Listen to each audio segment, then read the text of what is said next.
Je ne sais même pas où va mon argent. Tous les jours, je travaille, j'ai mon salaire, mais ça sort comme ça. Ça sort comme ça sort. Je ne sais pas où ça part. Qu'est-ce qui se passe dans ma vie? Est-ce que c'est mon voisin qui me fait ça? Est-ce que ce n'est pas le grand-père au village là qui m'a lancé un sort? Où est-ce que mon argent va? Pourquoi je suis toujours à découvert? Qu'est-ce qui se passe même dans ma vie? Je ne sais pas si vous avez déjà entendu des proches se plaindre de cette manière-là, ou si vous-même, vous avez déjà eu à utiliser une de ces phrases-là. Si c'est le cas, la vidéo ci est pour vous. Et même si vous n'avez pas encore utilisé une de ces phrases-là, partagez cette vidéo dans vos groupes WhatsApp et dans vos familles. Parce que vraiment, l'heure est grave. Vous devez bien gérer vos finances si vous voulez vous en sortir. Et c'est important d'avoir les bonnes informations. Car dans cette vidéo, je vais vous partager 5 dépenses qui vous appauvrissent sans que vous ne vous rendiez compte. Et la 5e dépense, je pense que tout le monde est dans la catégorie là, vous me direz. Quasiment tout le monde. Et souvent même, ça ne vous sert à rien. Et ça, c'est le pire. Ça ne vous sert à rien. Donc, restez jusqu'à la fin de cette vidéo pour ne rien louper.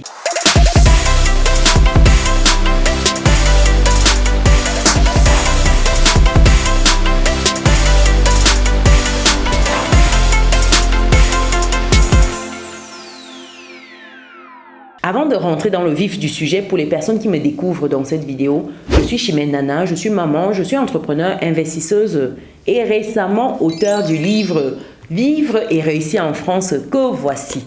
C'est un livre qui va vous permettre d'évoluer sereinement en France, de connaître où investir, comment investir, avec ou sans capital de départ, comment user des leviers à votre disposition, le levier bancaire par exemple. Comment comprendre le système financier et comment jouer dans la cour des grands. Vous allez vous bâtir un patrimoine. Vous allez apprendre avant cela à bien gérer vos finances, à épargner, à investir comme des chefs. Oui, c'est ce que je vous souhaite, chers résilients. Le lien pour accéder au livre est commandé. Je vais le mettre dans le descriptif de cette vidéo et dans le premier commentaire épinglé. Après cela, passons tout de suite sans tarder à la première dépense. À votre avis, qu'est-ce que c'est? Première dépense ici, ce sont les paris sportifs. Il y a des champions dans la communauté des paris. Ça dit que lui, c'est un parieur compulsif. Il est abonné à tous les différents types de paris qui peuvent exister, que ce soit des paris en mode des chevaux de course là, que ce soit des paris foot, que ce soit des paris au quartier comme ça. Il parie sur tout à outrance. Est-ce que vous connaissez des personnes comme ça? Vous connaissez comment ces personnes-là finissent financièrement? Fauché de chez fauché, broke, 20 € en banque.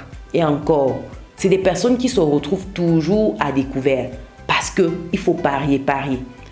En entreprise, lorsque j'étais en banque, j'ai tenu souvent des comptes de certaines de ces personnes-là, mais je vous assure, c'était très difficile. Vous imaginez un père de famille qui parie à outrance, c'est-à-dire que quand il a son salaire, il parie la quasi-totalité de son salaire. Vous imaginez dans quelle situation la famille va se retrouver? Catastrophique, je vous assure. Catastrophique, je vous assure, chers résilients. Pas possible à vivre. Et j'ai eu des familles comme ça qui se sont retrouvées brisées à cause de ces paris sportifs-là. Ces différents paris. Paris, ça s'appelle comment? Alignement des chiffres, où on secoue comme ça, comme le loto, le TSC, tout ce que vous imaginez là. C'est dangereux. Il faut arrêter. Si vous êtes dans ces couloirs-là, les seules personnes qui s'enrichissent, ce sont les personnes qui ont l'entreprise, ce sont les actionnaires. Ce ne sont jamais les personnes qui jouent. Vous me direz, oui, il y a de temps à autre une personne qui gagne, mais combien? La probabilité d'être cette personne-là est de combien? Et lorsque cette personne gagne là, au bout de X nombre d'années, vous connaissez le pourcentage de personnes qui se retrouvent encore plus fauchées qu'avant? Donc, chers résilients, faites attention à ces paris-là. Il faut vous éloigner, il faut fuir ça. Et deuxième dépense qui vous ruine sans que vous ne vous rendiez compte, ce sont des abonnements à des sites pour adultes. Oui, vous avez compris, les sites pour adultes, où on se retrouve là à s'échauffer matin, midi, soir. On a besoin de s'en mettre plein la vue, on a besoin de combler certaines pulsions, certains désirs. Mais à côté, votre compte est en train de se vider. Et une fois de plus, lorsque j'étais en banque, j'ai vu des situations terribles avec ces sites-là. Imaginez-vous, une fois, j'ai eu un couple qui est arrivé dans mon bureau, donc monsieur et madame, et c'était compliqué. Donc le couple venait faire un point en fait sur leurs différentes sorties. Moi, de faire savoir que c'est un exercice à faire à la maison, en tête à tête. J'ai pas besoin d'être présente en fait pour cet exercice-là. Et madame qui insiste, elle dit qu'elle ne comprend pas, il y a des abonnements qui passent sur le compte, des abonnements dont elle n'a pas connaissance. Voilà, elle voudrait qu'on résilie tout cela parce que, et surtout elle pense que voilà, il y a une usurpation de sa carte parce que c'est des abonnements qu'ils n'ont pas souscrits. La dame, elle s'excitait, elle était toute excitée là. J'ai fini de calmer la dame, je lui ai dit, il n'y a pas de souci, on va faire un tour de ces abonnements. Il y en avait 3 en fait qu'elle n'arrivait pas à identifier. Quand je rentre dans le compte, la carte pour regarder tout cela, premier abonnement, je demande abonnement tel. Elle dit non, on ne reconnaît pas. Monsieur, il est à côté, il est très calme. Il dit non, lui-même, il n'a pas l'air de connaître. Je vais sur Google, je tape. Déjà, c'était un nom un peu... Je vais sur Google. Lorsque je saisis ce qui s'affiche à l'écran là, c'était quelque chose d'impressionnant. En même temps, en plus, il y avait mon collègue avec qui j'étais en train d'échanger par rapport au précédent dossier qui me fait signe et je voulais qu'il me check quelque chose. Donc, je demande au collègue, est-ce qu'il connaît ses abonnements? Ça, c'était avant que je n'aille sur Google. Et tout de suite, mon collègue, je n'avais pas vu sa réponse, donc je suis allée sur Google. Et tout de suite, mon collègue me dit que ne cherche pas, en fait, c'est des sites pour adultes. J'en ai également dans mon portefeuille.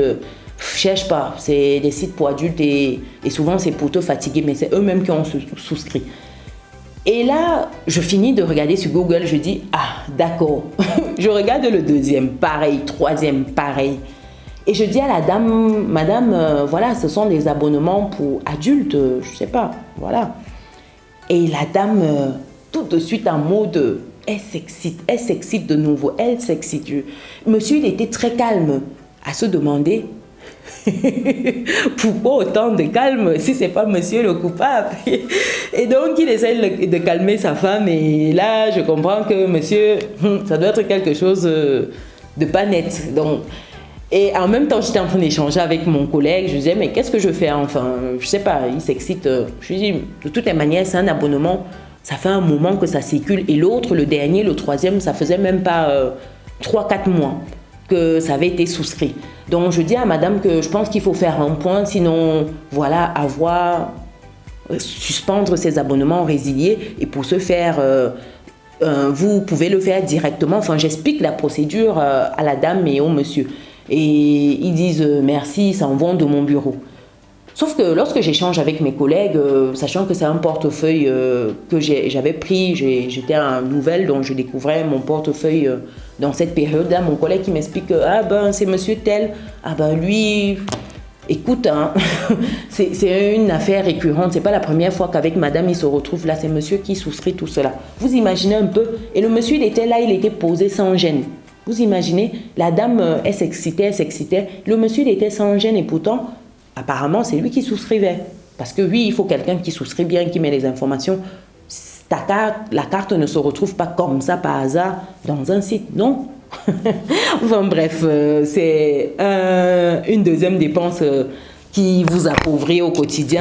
La troisième dépense ici, c'est une dépense pour l'alcool, les bières, les vins, les whisky, tout ce que vous buvez qui descend là, oui. Est-ce que vous avez déjà regardé dans les snack bars, surtout lorsque vous êtes en Afrique, quand vous voyez les jeunes assis, le nombre de bouteilles sur la table, waouh, c'est quelque chose d'impressionnant.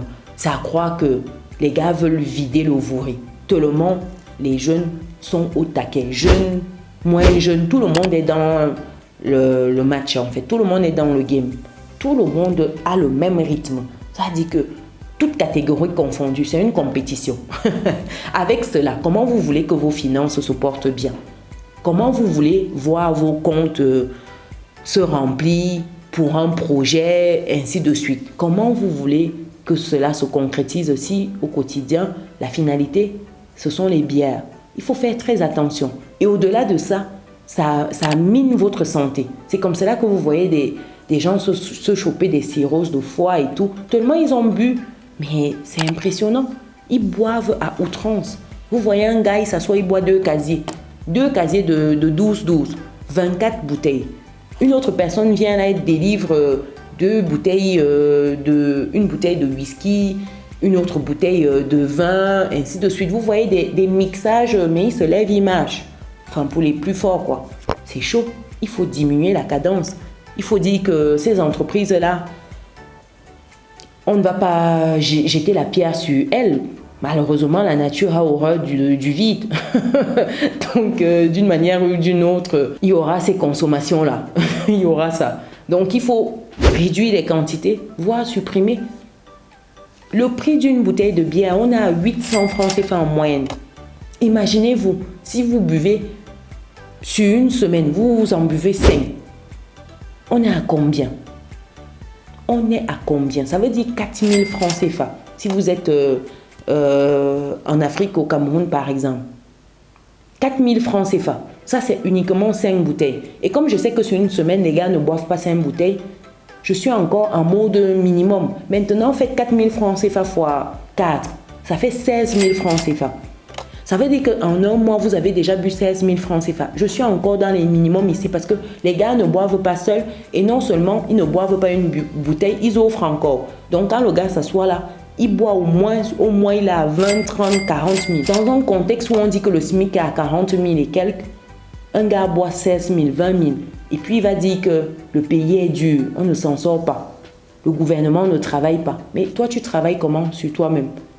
Question. Quatrième dépense ici qui vous ruine sans que vous ne vous rendiez compte, c'est l'achat du sexe.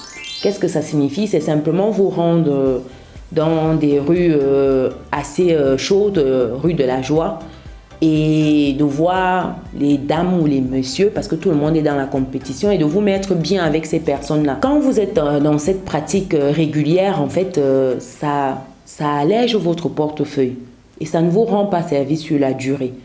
Ça rejoint un peu le point 2 au niveau des sites pour adultes.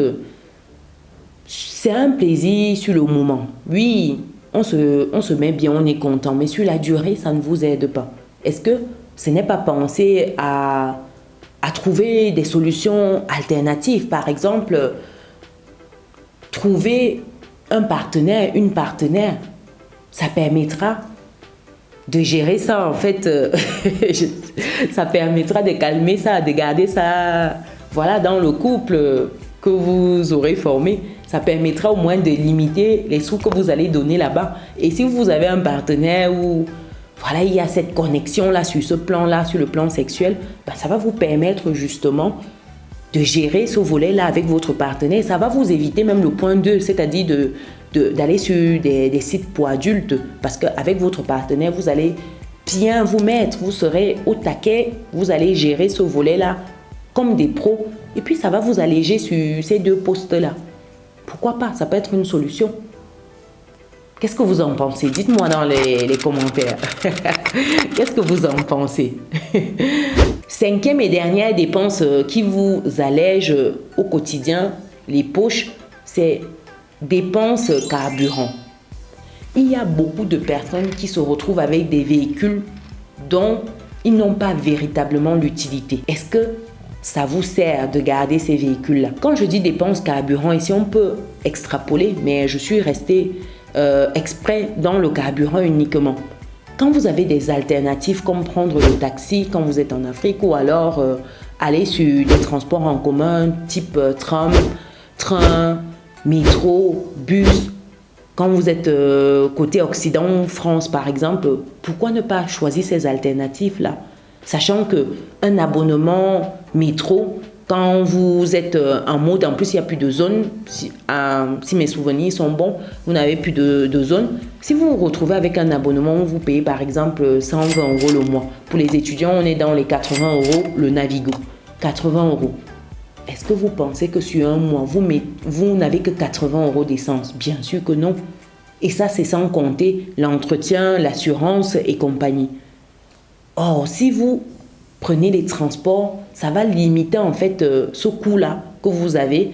Ça va vous permettre de supprimer d'autres coûts en parallèle. Comme je disais tantôt, autres coûts, assurance, entretien du véhicule et tous les autres petits postes de dépenses que vous avez avec un véhicule. Ça va vous permettre de gagner énormément côté pouvoir d'achat. Quand vous êtes encore en Afrique, c'est plus visible. Dites-vous que au quotidien, lorsque vous observez un peu la tendance à l'approche des fins de mois, début de mois, quand les salaires des fonctionnaires sortent, vous voyez beaucoup de voitures. Ça, c'est un constat que j'ai fait personnellement. Et avant que je ne fasse ce constat-là, quelqu'un avait déjà attiré mon attention. Vous voyez, les fonctionnaires, ils ont tous leur véhicule. Ils roulent avec jusqu'au 10-15 du mois. Après, ils partent garer parce qu'il n'y a plus l'argent pour mettre le carburant. Et j'échangeais avec un autre qui me disait que malheureusement, on est obligé de jongler comme ça. Parce que voilà, quand le salaire finit, c'est compliqué. On attend la fin du mois. Quand les salaires sortent, on reprend les véhicules. Où est l'intérêt ? Pourquoi ne pas supprimer ça et acheter le véhicule uniquement quand vous aurez les moyens de votre politique? Ça sert à quoi d'avoir un véhicule juste parce que c'est fun et que financièrement ça vous appauvrit? Moi je pense qu'il n'y a pas d'intérêt. Dites-moi ce que vous pensez de cela dans les commentaires. Je suis curieuse de lire vos différents points de vue par rapport à ce point-là. Parce que moi, ça m'a toujours interpellée de me dire que ça sert à quoi?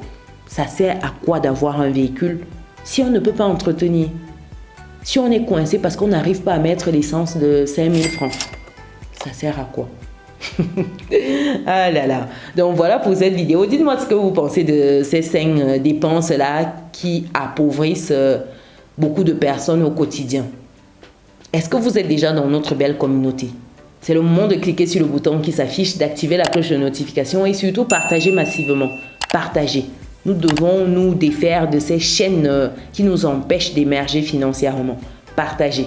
Et pour les personnes qui souhaitent se procurer le livre Vivre et réussir en France, je mets le lien dans le descriptif de cette vidéo. Allez-y cliquer et puis complétez les informations. Nous, on se donne rendez-vous dans la prochaine vidéo. Ciao.